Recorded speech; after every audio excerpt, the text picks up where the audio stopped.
అయితే దేవుడు మన ఎడల తనకున్న ప్రేమను వెల్లడిపరుచున్నారు.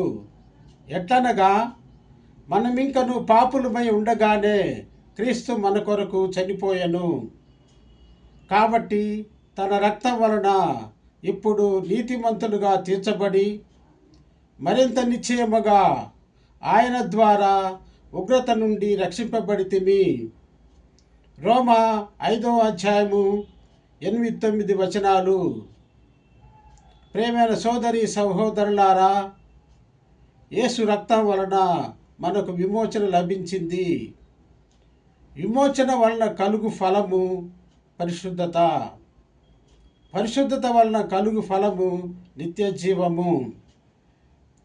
లోకరక్షకుడైన యేసు ప్రభు మీకే ఆరాధన, స్తుతి, స్తోత్రములు.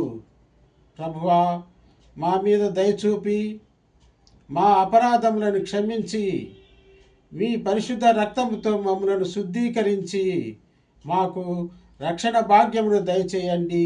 ఆమెన్.